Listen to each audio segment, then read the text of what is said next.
बिहार के जहरीली शराब कांड पर पटना से दिल्ली तक बवाल मचा हुआ है, क्योंकि लोकसभा में ये मुद्दा आज उठा। संजय जायसवाल ने कहा कि जिस तरीके से नीतीश ने इस मामले को हैंडल किया है वो दरअसल ठीक नहीं है। विधानसभा में जबरदस्त हंगामा हुआ। रविशंकर प्रसाद ने शराब से मौत के लिए नीतीश को जिम्मेदार ठहराया है। संजय जायसवाल ने कहा कि नीतीश कुमार पर कार्रवाई होनी चाहिए। देखिए, एक बात हम कह रहे हैं कि हम लोग तो प्रारंभ से कह रहे हैं कि देखिए, शराबबंदी का कानून लागू किया गया, इसके लिए पूरा का पूरा प्रयास किया जा रहा है और हर बार हम लोगों ने सब लोगों को जानकारी दी। बापू ने क्या कहा है और उसके बाद आप जानते ही हैं जो रिसर्च आया था पूरे दुनिया का, तो उसको भी सबके घर पर हमने भेज दिया है कि शराब कितनी बुरी चीज है, कितने लोगों की मौत होती है और जहरीली शराब से तो शुरू से लोग मरते हैं और देश भर में मरते हैं। यहाँ जितना जहरीली, जब शराब बंदी नहीं थी तब भी जहरीली शराब से यहाँ भी मरते थे, लेकिन अन्य, एक मिनट जान लीजिए जरा, अन्य राज्यों में भी बहुत भारी संख्या में लोग जहरीली शराब से मरते थे।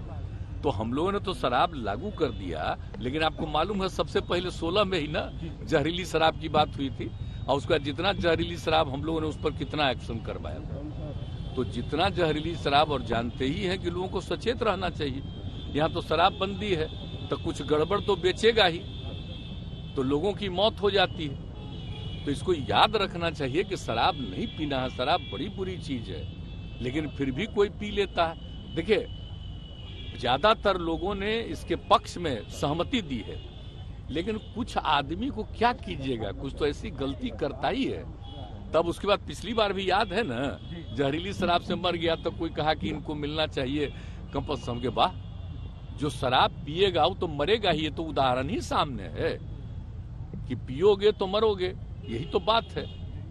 ये बहुत पीड़ादायक है। मैं बहुत भर्त्सना करता हूं इसकी।